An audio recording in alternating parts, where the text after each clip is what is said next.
Selamat pagi, Anda bersama Dia Mega Sarianjaya di Kompas Bisnis. Bursa saham kita beberapa pekan terakhir dar-der-dor banget. Ada apa sih di bursa saham kita? Pengertian seperti apa yang bisa diterima oleh publik? Saya sudah bersama Head of Equity Research Bahana Sekuritas, Putra Satria Sabiantoro. Selamat pagi. Selamat pagi, Mega. Jadi kita langsung dar-der-dor ya, Mas ya. Seperti bursa saham ya, beberapa Mas, ini to the point deh. Market kan selama ini kan jadi indikator ya, sifatnya kan netral ya. Apa yang terjadi di Indonesia pasti gejalanya lah atau simptomnya terlihat di market. Sebenarnya yang terjadi saat ini, analogi tadi gejala ada yang nggak beres dengan Indonesia, lalu market meresponsnya masih relevan nggak sih? Memang yang Mega bilang di awal itu sangat benar dan sangat akurat ya, bahwa biasanya pasar modal menjadi indikator penting bagi satu perekonomian. Jadi dan khusus untuk pasar saham, biasanya ini merupakan indikator dari pertumbuhan ekonomi gitu. Jadi modal itu biasanya mengalir dari negara yang tidak begitu kuat perekonomiannya ke negara yang perekonomiannya kuat. Terefleksi di sisi mikro di bursa saham. Kira-kira itu yang terjadi sekarang di pasar sahamnya Indonesia. Intinya adalah ini memang pelemahan dari ekonomi, daya beli, mulai terefleksi di sektor-sektor mikro. Dalam hal ini perusahaan-perusahaan yang terdaftar di bursa saham. Jadi pelemahan ini yang diekspektasikan oleh investor yang menyebabkan mereka menarik dananya dari Indonesia. Artinya ada peringatan dini yang diberikan oleh bursa bahwa sektor-sektor penopang pertumbuhan ekonomi nggak baik-baik aja. Bisa dibilang seperti itu. Jadi kalau misalnya ya, kita kan secara pasar modal keseluruhan itu ada 3. Jadi 3-nya itu adalah 1 pasar saham, 2 pasar obligasi, 3 adalah pasar valuta asing atau FX. Nah, 3-tiganya ini ada indikator yang utamanya nih. Yang pertama adalah saham di IHSG, gitu kan. Pasar obligasi di SBN, dan yang ketiga ini pasar valuta asing di nilai tukar rupiah gitu. Nah, pasar saham selalu identik pada pertumbuhan. It's about the growth oriented asset. Begitu Anda membukukan pertumbuhan yang tinggi, yang cepat, itu orang akan suka. Jadi kalau pertumbuhan ekonomi itu kencang, pasti yang naik itu pasar saham terlebih dahulu. Gitu loh. Begitu pula sebaliknya. Itu benar-benar peringatan yang tidak bisa disepelekan ya. Tapi masalahnya, Mas, tidak demikian dengan Bapak Presiden kita. Ada banyak pernyataan kontroversial yang diucapkan lah oleh Pak Prabowo Subianto. Pertama tentang main saham adalah judi. Lalu yang terbaru adalah harga saham naik turun. Ya itu biasa aja, hanya segelintir orang yang stres gitu. Yang penting harga pangan nggak naik. Ya memang betul. Saham hijau atau merah itu sesuatu hal yang biasa. Tetapi yang tidak biasa adalah sampai trading halt kemarin, suspend. Itu loh Mas. Pertanyaannya adalah, apakah memang Presiden Prabowo Subianto tidak berpihak kepada pasar modal sejak awal beliau dilantik? Saya rasa belum tentu. Gitu loh. Jadi ini merupakan satu pola yang normal dan biasa antara pembuat kebijakan. Biasanya dari sisi tampil di publik itu kan harus memberikan confidence. Saya yakin itu Pak Prabowo dan mungkin tim-tim di dalam lingkarannya beliau itu pasti sangat familiar terhadap konsep yang kita bahas di pagi ini, gitu, di hari ini gitu kan. Jadi saya rasa ini merupakan statement yang seharusnya bisa diinterpretasikan yang berbeda gitu loh. Biasanya itu kalau misalnya dipersepsikan seperti itu ya, mungkin saja Pak Prabowo dan timnya berpikir lain gitu loh. Jadi istilahnya kalau ketemu sama investor asing kita kan tidak boleh terlalu pesimis gitu kan ya. Tapi ada satu hal yang saya mau tekankan gitu loh. Jadi di seluruh dunia manapun ya, mayoritas presiden banyak yang menggunakan pasar saham sebagai indikator KPI-nya, Key Performance Indicator. Saya mau kasih contoh, misalnya Donald Trump. Di periode pertamanya Donald Trump, itu beliau sering sekali nge-tweet loh soal pencapaian bursa saham. Jadi 2017 begitu Donald Trump terpilih, itu kan bursa saham sempat rontok, termasuk di Amerika Serikat kan. Lalu beliau melakukan stimulus-stimulus konkret yang mendukung perekonomian seperti memotong pajak lah dan lain-lain itu kan, sehingga pasar itu merespon dengan sangat positif. Dan begitu indeks misalnya S&P 500 di Amerika Serikat, Dow Jones, Nasdaq itu naik terus dan mencapai rekor-rekor yang baru, Donald Trump tuh dengan sangat happy. Happy banget. Iya, Ini iya. menunjukkan perekonomian kita kuat gitu kan. Ini menunjukkan perekonomian kita tahan banting gitu loh. Because of my achievements as the first in command gitu loh, as the commander in chief gitu kan.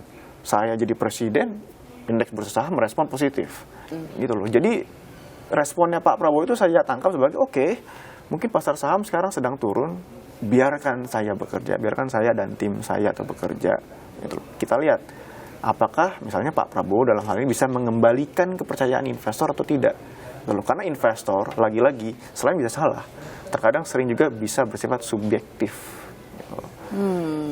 Tapi- Ya. Tapi bukankah maksudnya gini Mas, dengan hadirnya presiden, dengan pernyataan-pernyataan yang konstruktif lah, tidak destruktif kayak itu, bukankah harusnya market justru akhirnya menerima juga presiden kayak gitu loh? Iya, jadi ada namanya variabel komunikasi juga ya. Jadi itu kadang-kadang, misalnya kan kalau diibaratkan itu main kartu itu sama dengan misalnya saya tuh pemerintah, terus Mega itu adalah investor gitu kan. Bisa saja itu kartu saya bagus, tapi dipersepsikan oleh Mega itu ini pemerintah sepertinya kartunya jelek, saya mau keluar dulu deh gitu kan ya. Nah, bagaimana saya sebagai pemerintah atau Pak Prabowo mengkomunikasikan bahwa kartunya kami benar-benar bagus loh. Kalian investor salah menilai kartunya saya. Oke deh, misalnya pun benar deh. Misalnya kartunya itu sekarang lagi tidak begitu baik. Gitu kan. Tapi saya punya banyak kartu lain loh. Yang mungkin bagus. Gimana nih saya mengkomunikasikan, oke, yang ini mungkin kita singkirkan dulu kartunya. Gitu kan. Kartu-kartu yang lain masih ada yang bagus yang kamu nggak tahu loh. Dan kamu bisa cuan kalau investasi di sini. Investor pernah bilang, Indonesia is a country is never too good or never too bad. Jadi kita tuh selalu stabil. Kita tuh di ranah yang kalau misalnya ini liga klasemen sepak bola gitu kan, mungkin yang di menengah atas gitu loh. Jadi yang mungkin nggak pernah, jarang juara atau jarang masuk Liga Champions, tapi nggak pernah degradasi juga di bawah. Kita tuh terkenal sebagai tim yang stabil gitu loh. Jadi ya tuh perekonomian Indonesia memang sekarang ada perlambatan mirip dengan 2015, tapi kita punya sejarah di mana stabilitas politiknya selalu terjaga, transisi pemerintahnya selalu berlangsung damai, pertumbuhan earnings dari perusahaan, pertumbuhan ekonomi dan makro selalu bagus. Jadi sebenarnya ya gitu loh, kadang-kadang ada overshoot ke bawah, overshoot ke atas, ujung-ujungnya kita stabil juga di tengah. Oke, pertanyaan selanjutnya adalah tentang dana asing. Dana asing itu kan pas 18 Maret, 2,5 triliun dana asing keluar, bursa jeblok, trading halt. Kenyataannya 21 Maret dana asing keluar lagi dengan nominal yang nggak jauh berbeda, 2,3 triliun Mas. Bursa baik-baik aja, tapi jangan dijawab dulu, nanti saya akan kembali.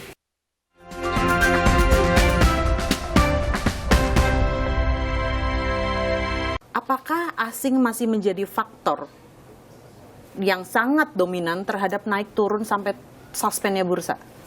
Ya, jadi memang keluarnya dana asing dari bursa saham Indonesia ini menjadi perhatian khusus karena angkanya sangat-sangat masif, dan saya rasa ini asing yang keluar ini secara nominal ya, ini biasanya kalau dalam kategori normal bahkan bisa dikategorikan krisis. Dalam hal misalnya tahun lalu saja 2024 sepanjang tahun itu BRI mencatatkan net foreign sale sebesar 37 triliun di data kami. 37 triliun itu dana yang sangat masif untuk keluar dari satu saham saja. 37 triliun ya, BRI berarti sekitar 2,5 miliar US dollar satu saham. Bayangkan penurunan cadangan devisanya BI satu bulan mungkin nggak sampai 2,5 miliar loh. Ini dari satu saham keluar net sale sebesar 37 triliun. Jadi ini merupakan satu indikator yang penting karena seperti ini ya, asing itu di pasar saham merupakan long only investor. Artinya long only itu kan gimana? Kalau di pasar saham kan ada dua ya, bisa long atau bisa short. Long itu adalah beli artinya Anda optimistis terhadap prospek dari Saham. satu aset ini, gitu loh. Short itu artinya ya Anda pesimistis. Jadi saham itu di short kalau harga sahamnya turun, Anda dapat cuan. Nah, tapi bursa kita kan tidak mengenal short. Jadi hanya bisa beli, buy and hold. Jadi long only investors. Nah, saat long only investors ini keluar, masuknya lagi bisa relatif lama. Bapernya lama berarti. Bapernya lama Ini lah. mudah dipahami oleh publik bahwa asing itu bapernya lama ya di saham kita. Karena begitu keluar, mereka belum tentu akan, ya mungkin dananya akan ditaruh dulu secara permanen di Amerika Serikat atau di Jepang. Sekarang ekonomi Jepang lagi Iya, sangat-sangat karena kemarin bursa-bursa regional dan internasional juga hijau.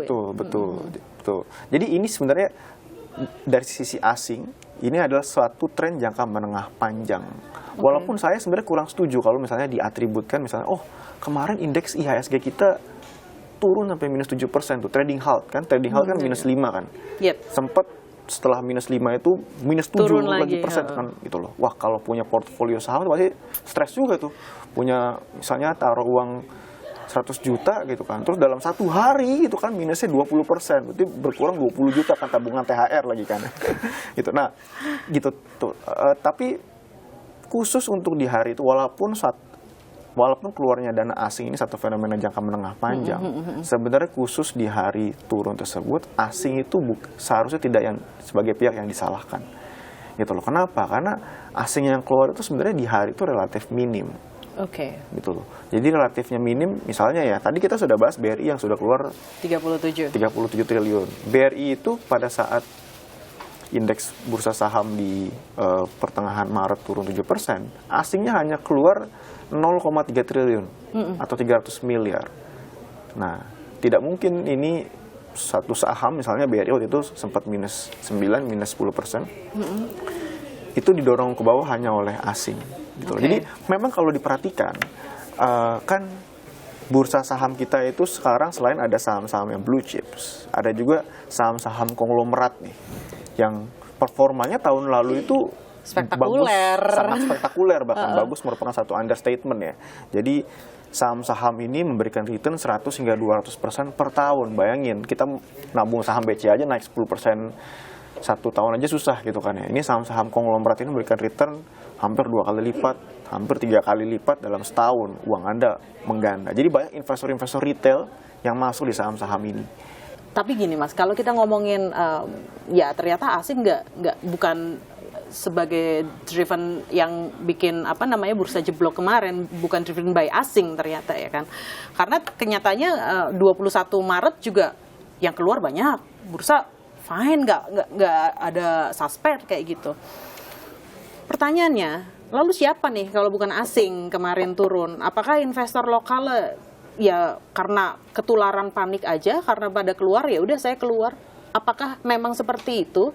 Karena sinyal-sinyal, apalagi kalau ada konglomerat yang selama ini tidak muncul di publik, lalu muncullah di Bursa Efek Indonesia, mereka bertemu, lalu beberapa hari kemudian mereka bertemu lagi diundang oleh Presiden ke istana.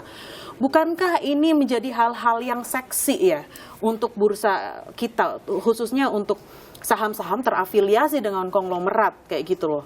Memang ini yang dilakukan Pak Prabowo ini menarik dan memang punya benchmark. Jadi di luar negeri. Jadi kalau ingat ya, mengapa indeks saham Tiongkok, Cina itu adalah salah satu yang paling bagus performanya tahun ini. Setelah 2-3 tahun terakhir ini terus turun, indeks saham di Cina sekarang baru mulai bangkit. Karena di awal tahun, gitu kan, baru-baru ini, Presiden Xi Jinping itu mengadakan pertemuan dengan konglomerasi teknologi yang punya WeChat, yang punya Alibaba, yang punya Xiaomi, semuanya diundang gitu loh. Mirip sama yang dilakukannya Pak Prabowo. Jadi Pak Prabowo ini mengaca juga gitu kan. Wah, ini bursa sahamnya tuh turun, terus dia memberikan support gitu loh. Nah, biasanya kan ya pasar bersifat rasional, bersifat menilai bagaimana nih hasil pertemuannya gitu kan. Apakah mungkin ada dukungan stimulus yang diberikan pemerintahan misalnya Xi Jinping gitu loh. Kalau responnya masih negatif karena setelah Xi Jinping melakukan pertemuan, itu kan harga sahamnya naik. Gitu loh. Tampaknya memang setelah Pak Prabowo itu melakukan pertemuan, mungkin perlu ada komunikasi lanjutan nih, follow up-nya seperti apa. Gitu loh. Karena tadi seperti yang saya bilang di sesi awal, bahwa indeks saham itu selalu rasional. Jika Anda melihat perusahaan-perusahaan konglomerasi ini outlook-nya bagus, proyeknya akan berjalan dengan lancar, mereka bisnisnya akan sangat kondusif, pasti harga sahamnya tuh naik. Artinya Bukan apakah sebaliknya. ada rencana-rencana bisnis emiten-emiten ini yang tidak sejalan dengan visinya Pak Prabowo, makanya direspons negatif oleh harga saham-saham mereka? Karena gini Mas, 18 Maret kemarin ketika bursa dari awal sudah merah turun-turun, kita lihat PANI, CBDK, Cuan, Brand, lalu satu lagi saham-sahamnya Konglo yang bertemu dengan Presiden. Itu ternyata longsornya lumayan banget, tetapi ketika bursa kembali dibuka, dia naiknya juga cepet lagi gitu loh. Siapa sih di sini yang punya power sebesar itu untuk ngejual lalu masuk lagi? Rasanya hanya kaum-kaum 1% ya, hanya kaum-kaum yang punya kapitalisasi besar ya, yang bisa menggerakkan harga sedemikian rupa gitu loh Mas. Iya, sebenarnya belum tentu juga gitu loh, kalau misalnya ini sahamnya konglomerat itu turun mungkin karena Pak Prabowo itu tidak kondusif lah lingkungannya untuk bisnis, belum tentu gitu loh. Karena seperti yang tadi saya jelaskan di awal, jadi ada indikator-indikator yang bersifat teknis. Misalnya nih, saham konglomerat kan udah dimiliki oleh investor retail. Dalam 2-3 tahun terakhir itu kepemilikan investor retail itu juga naik dengan sangat drastis. Jadi saya di Bahana itu melakukan tracking saat investor asing jual, siapa yang beli sahamnya gitu loh. Karena kan di bursa pasti ada jual beli saham kan. Saat asing itu, udah deh jual, saya mau keluar, pasti ada yang nampungin gitu loh. Yang nampungin selama ini memang retail. Nah, saham-saham konglomerat ini juga dipengaruhi oleh retail investors, dan sepertinya karena ini sentimennya sangat-sangat fragile ya. Bayangkan, saham-saham konglomerat ini yang tadi disebutkan, itu market capitalization-nya itu sangat-sangat besar di bursa. Jadi misalnya turun 1-2% untuk saham-saham besar ini, itu indeksnya bisa kayak langsung -2, -3%. Ini langsung masuk ke psikologisnya dari investor kan. Dan apalagi investor retail kita tidak terlalu dewasa gitu, mungkin kan mereka, waduh seperti ini jual di bawah. Jadi kan prinsip investasi di saham biasanya gampang aja, harusnya beli di bawah, jualnya di atas. Investor retail itu suka terbalik gitu loh, saat lagi turun mereka jual, bukannya malah beli gitu kan ya. Saat lagi naik mereka kejar gitu. Sekarang menurut saya bisa saja ini adalah fenomena ya retail yang biasa lah sebenarnya, yang mendorong bursa saham terkoreksi hampir sedalam ini. Jadi bukan masalah diusilin ya oleh Konglo ya. Saya tidak bilang iya dan tidak bilang tidak. Belum tentu karena pekerjaan saya di sekuritas menganalisa secara flow, secara kepemilikan. Ini ada satu fenomena di mana ya ada animal spirit gitu loh. Saat orang jual semuanya jual. Terus kejadian seperti ini. Nah, ini butterfly efeknya tinggi. Oke, jadi point of view dari pasar modal. Baik, terima kasih Head of Equity Research Bahana Sekuritas, Putra Satria Semjantoro. Sampai jumpa di Kompas Bisnis selanjutnya.